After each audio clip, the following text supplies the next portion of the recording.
Hey everybody, this is Russ from Retro Game Core. Today is one of my favorite days. We're going to take a look at a bunch of stuff and nitpick the heck out of it. This year seems to be the year of dual screen handhelds like the iNeo Pocket DS and the AYN Thor, which is coming out soon. And so what I want to do is talk about all the different styluses that I've been trying with a dual screen setup to see if one of these is going to mimic that DS experience really well. And up until a few weeks ago, I didn't know anything about these stylus things other than a couple cheap ones that I had tried over the years, but today we're going to talk about all the different ones I could find and their price points and what might be the best fit for you. Now, the first thing to bear in mind with, the DS and the 3DS is that these used a different type of touchscreen down below. This is called a resistive touchscreen. It allows you to use the stylus pens that came with it, which were essentially just hard pieces of plastic at the tip. The crazy thing is you can also use your finger with these too. So you kind of have the best of both worlds where you could use your finger in a pinch, but obviously this hard stylus worked a lot better.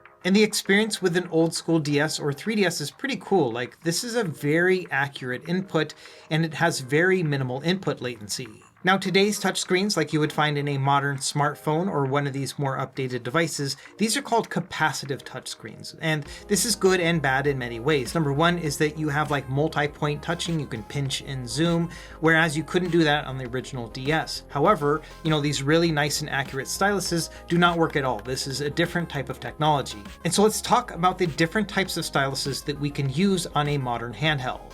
The first option would be just to use your fingers, and that's going to work fine on these modern displays, but one of the things I don't like about this whole setup is that I kind of cover up the screen as I use it, so it makes it a little bit hard to see what I'm doing compared to a smaller and thinner stylus. The most common stylus that I have seen has been something like this, where it looks kind of like a pen, but it has this rubber end to it, and it's a little bit squishy, kind of like your finger. And so this is a bit like a finger replacement, in that you can kind of use this to glide across, and yes, it's going to work out pretty well. The nice thing about these ones is that they are typically very cheap, but obviously you're going to get what you pay for. There are other types of these rubber tip styluses too. This one here has your standard one that kind of looks like a ball at the end, but then on the other side there's a thinner and smaller one, which actually makes it feel a little bit more accurate, so we will test this one as well. The material on the top can also be different. This one here is called a fiber tip, and you can see that it definitely has a different pattern to it as opposed to just standard rubber. And it feels a little bit different too. It kind of has like a metallic feeling to it, almost like a chainmail kind of feeling.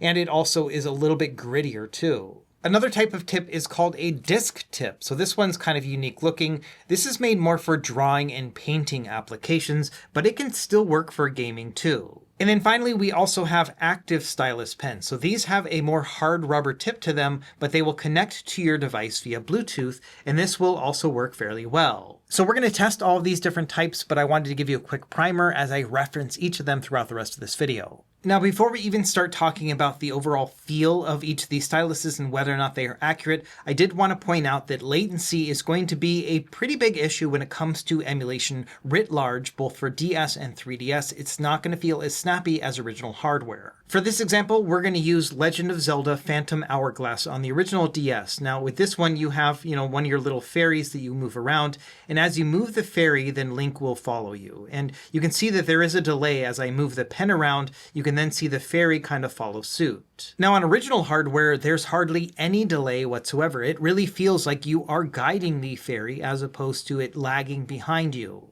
And this has nothing to do with the stylus, but rather just the inherent latency that comes from emulating these dual screen systems. As a quick test, I used a rubber nib stylus, and yes, this one has quite a bit of delay. I did the same thing with an active pen with a Bluetooth connection, and this one also has delay. If I had to count between the two, I would say that the active pen has a little bit more delay, but it's hardly a major difference between the two. The ironic part is that these other styluses will also work pretty great on a regular DS because this could use both their standard styluses as well as your finger or a rubber nib. So before we even test these styluses, I just wanted to bring up the point that just using any of these doesn't feel as good as original hardware. Now, I spent a lot of time figuring out which game would probably work best for the type of testing that I wanted to do, and I settled on Sushi Striker for the Nintendo 3DS. This is a game that requires both accuracy and speed. And the way this game works is you're supposed to compile different patterns of sushi together and then throw them at your opponent. So you can take a couple and then, move them together. And so that's the idea here. It takes a little bit of speed and, just kind of quick hand motions too. Our first test is going to be with the absolute cheapest styluses that I could find. So this is a 10-pack that cost me $5 altogether. Like with most of these, it's going to be a no-name brand, but I really can't complain about the price. The stylus itself feels very cheap. It is hollowed out, like it's super lightweight, and all we really have going on here is just that rubber tip at the top, and I think it's actually a pretty good rubber tip. It's a little bit more stiff than some of the others, which I think is actually a pretty good thing when it comes to accuracy. It is rather thick. It feels more like using a pen or a pencil than the old school stylus from the DS and 3DS. And I think in terms of accuracy, it feels pretty good. I'm getting some missed inputs, but I do like the idea of not smudging my finger all over the screen. But I still think that when it comes down to it, using just my own finger feels a little bit more accurate than one of these pens. Now, it really comes down to what you prefer, accuracy over just the ease of use of having a pen stylus and not smudging up your display. So I really think that the major winning quality of this type of stylus is its price point, and the fact that if you lose one, not a big deal, you've got 9 others. And so, yeah, I kind of like these styluses just because they are so cheap. If you can find something in maybe a pack that's smaller than 10, that might be a better fit. Another similar option, but a lot smaller, is this one called the Nano Stylus. This is $7 on Amazon right now. And what I liked about this one is that it's so small. It even comes with like a little keychain thing, so you could attach it to your keys so that you can just grab it when you need it, as opposed to, carrying around a separate pen. The thing about this one is it's so small that it feels more like an extension of your finger as opposed to actually using a pen. So yes, you can definitely use something like this, but it doesn't give that same experience that you may be used to when holding a pen where it's, going across the rest of your hand. Now the rubber on this one is softer, but it's also a little bit of a higher quality material, so it feels a little bit catchier than those really cheap ones we were trying. And because it is a softer input, it feels like I can push down a little bit harder on the display, which gives me a bit more increased accuracy and feels more like I'm using an actual finger. However, in terms of overall comfort, this is probably one of my least favorite. It just doesn't really feel special like using a stylus. Instead, like I mentioned, it's just kind of an extension of my finger. Now, next up, I found this one, which actually extends. And so I thought, man, this is probably shape-wise the closest to a regular DS or 3DS stylus. It does feel a little bit cheap and hollow, but it is also one of the most expensive options. It's $13. Now, one of the cool things about this is it also comes with like this little holster. And so you can put it inside of this when you're not using it, and it'll actually protect the rubber bumper part. The opposite end actually has an adhesive sticker, so if you wanted, you could actually stick this to your device, and then when you want to place something with a stylus, you can just pull it out and then use that, and you've got your holster still there on your device. So I think in terms of the overall functionality, this stylus is probably the closest to the original experience. I do like that the tip on this one is relatively small because it gives me that additional precision. And so that's probably one of my favorite factors here, is that it actually does feel pretty accurate. So I think compared to the other rubber tip styluses that have a larger circumference to them, this one feels a little bit more like the original console, but it still has all the same trappings of a rubber tip in that it's a little bit less accurate than using your finger, and definitely not as accurate as using that hard plastic tip. Overall, I think it still feels relatively cheap, especially when extended because it is so hollow, but I do like the fact that it collapses down and that it's so thin. It reminds me the most of one of those DS and 3DS styluses. Let's talk about a couple hybrid options. So this collection right here, which came with 3 of them, was only $4, and it has 2 different sizes. So you have your standard, rubber tip right here, but then on the opposite end, you've got something that's a little bit smaller, kind of like the one we were just looking at. It also comes with replacement rubber tips, which I think is a pretty darn good deal for $4. I've got 2 major takeaways with this one. The first is that between the 2 tips, they both feel relatively cheap and soft, and I don't really like the overall material feel of them, but I do like the smaller one a lot more because it does feel more accurate. The other major takeaway is that because this thing is so long, it actually feels really nice and detached as you're using it. By that I mean that as I kind of move the pen along, it's not covering up the screen in any way with my hand, which makes it so that I just feel like I can see things a little bit better. So I do like the fact that this is a long stylus just because it gives me more room to work with, especially with a larger screen like on the Neo Pocket. At the end of the day, I think that a finger is more accurate, but I would prefer to use a longer stylus like this just because I can see more of the screen at once and my fingers are not covering anything up. This one also has a bit more of a solid feeling to it, so it doesn't feel quite as cheap, even though it is actually the cheapest option we're testing here today. So I guess the way that I see it, if you're going to be looking for something very cheap, I think the 3-pack of the $4 ones here with your different tip options is a better deal than getting a 10-pack of these for $5, just because this does feel like a little bit more of a refined experience. Our next hybrid options are these, which has the typical rubber tip at the top, and then on the other side it has that disc option here, which we haven't tested just yet. This also comes in a 3-pack and it's $4, so same price as the other ones. And so the rubber tips themselves feel exactly like the other ones, maybe a little bit softer and cheaper feeling, but let's really test the disc part because I think that's what separates it from the others. And like I mentioned earlier, this tip is geared more towards drawing, like sliding across a screen, and it turns out that it doesn't translate very well when it comes to gaming in a DS or 3DS environment. When using a disc like this, I found that it just doesn't glide correctly. You can do like left or right or top to bottom just fine, but when you try to zigzag or turn around at a corner, it just loses the input, and so it's almost a disaster when playing a game like this. It's going to depend on the type of game you're playing, but the reason why we're testing with this game is because it requires a lot of different types of inputs to accurately play. And between the rubber tip and the disc one, I would pick the rubber tip every single time. I've got so many missed inputs when playing it this way. So among all those that we've tested so far, I really can't recommend this one just because, these rubber tips are done better on other styluses, and I also like it when they're a little bit smaller, but then this whole disc setup is kind of a disaster when it comes to actually playing games. It's probably great for drawing, but not when you're playing something on the DS or 3DS. Okay, so next up we're going to try one of those fiber tips, and this one actually came from Nintendo of all places, but it's for the Nintendo Switch. So this is a touchscreen stylus to be used on games on the Switch that employ a touch input, including this sushi game, which is available on that device as well. Now, this was a Japanese-only test, but you can actually get it on Amazon imported from Japan from the Nintendo store. It's going to cost you $14, and I think that's actually a pretty fair price. A lot of people swear by this one and say it's the best that you can use with a capacitive touch screen. The pen itself feels very high quality. It's not hollow feeling, it feels kind of sturdy,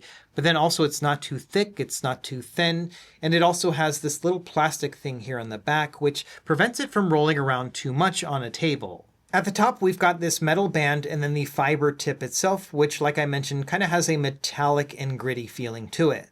And I can see why people love this because it has a nice gliding feel to it. It doesn't have as much resistance against the screen as you're swiping it left and right. However, my issue with this one is that it feels a little bit too squishy to me. I think it's just a tad too soft when it comes to using it on a touch screen. It feels like I have to put quite a bit of force onto the display just to get it to register, a lot more force than the rubber tips to get the same amount of accuracy. And so I find this to be actually a little bit less accurate than the rubber bumper, even though it does feel easier to glide across. So when it comes down to it, I love the feel of this pen, the overall shape of it, and the fact that it glides across the screen really easily. But in terms of accuracy, I think that a rubber tip is a little bit better. Okay, next I've got this pen from a company called Mixu, and this one was $10.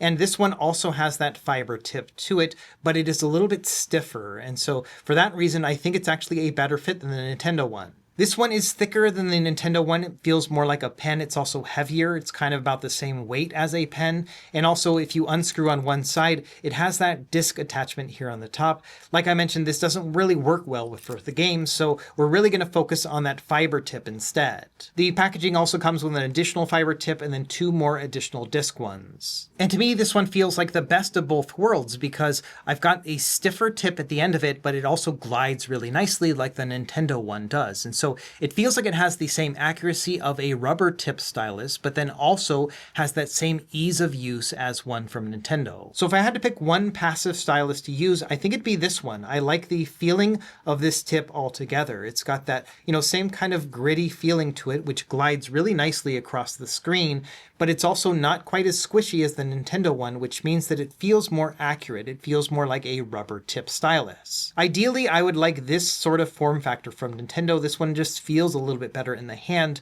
but I like the tip of this one better. So if we could have a mix between the two, that would be awesome. I think even better would be one of these collapsible ones, but with that fiber tip at the end that's also a little bit stiff.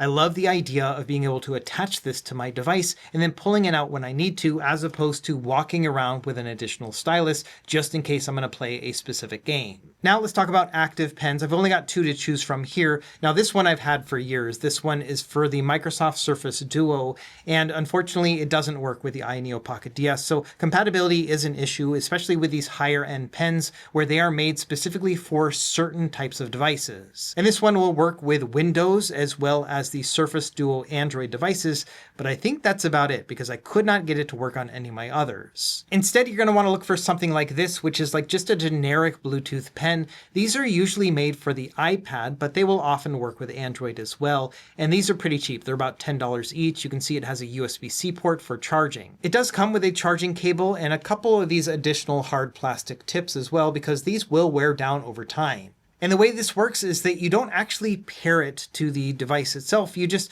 double tap it to turn it on, and then it's just actively working, and that's it. You don't have to actually pair it. It'll just work. Now, the thing about this pen is it's going to tap directly onto the display, and so it has that kind of, tappy feel from the original DS, and so that feels pretty good as long as you don't, tap too hard that you're going to break your display. And the input does work pretty nicely, and you don't have to push down too hard. Basically, as soon as you make contact, it's going to detect it, but the issue is that it's not super accurate. So often there will be missed inputs, especially if you try to go quickly, and unfortunately, with a lot of these games, you do want to move quickly, and so it's not a perfect setup like that. Instead, I would say this type of pen is better suited for drawing, where you're not going to be picking up and, tapping very quickly. And so even though this one mimics the overall feeling of using that hard stylus on the DS and 3DS, the actual experience on a capacitive touchscreen is not that great because of those accuracy issues. There are some games where a stylus like this feels the closest to ideal because it has such a fine tip to it. So playing something like Trauma Center is actually a pretty good experience, but you have to take your time. And so when you push down on it, you have to give it a moment and then actually make the movement just to make sure it has made contact and is actually being registered. So it is a bit of a trade-off in that, yes, it does feel a little bit more accurate at the very tip of it, but you have to make sure that it gets a correct connection as well. So putting it all together among all of the various stylus options that we have and have tested in this video, I can see some merit in each of these. For example, the one that has like the dual rubber side to it that is $4 for a 3-pack, this is money well spent. I think that if you're looking for something that is just kind of nice feeling for a very cheap price, these are actually pretty great. I also love the idea of this collapsible one as well. It's a little bit more expensive, especially considering how cheap this one feels, but if you're looking for something that's kind of the same size as the original stylus on a DS or 3DS, this one works pretty well too, and I do like this rubber nib. The Nintendo Switch one also feels very nice in the hand and also feels good when you glide it across the screen. So that's another thing I like about this one, but I do wish it was a bit more accurate. Meanwhile, I think this one from Mixu probably has the best tip, but I wish it had the same body as the one from the Nintendo Switch. If we could get a hybrid between these two, I think that would be ideal. And then finally, when it comes to these active pens, I love the hard tip at the end of them and it feels very good on a capacitive touchscreen, but it is not quite as accurate and has a little bit more delay than just using a rubber or a fiber tip. And so I think just in general that these tips are a little bit more practical in overall use. So long story short, I think that many options are available here, but among all of them, I think this is the one that I will probably be using for my own gaming, just because for me, the input and the accuracy is the most important, and this Mixu one has the best mix for me. Now, I spent last night kind of thinking through all that footage we just saw and trying to summarize this 2-week project. It took a long time to buy and test each of these styluses. I would pick one for the day and then use that one and then switch it up the next day and see what I liked and didn't like about the next one.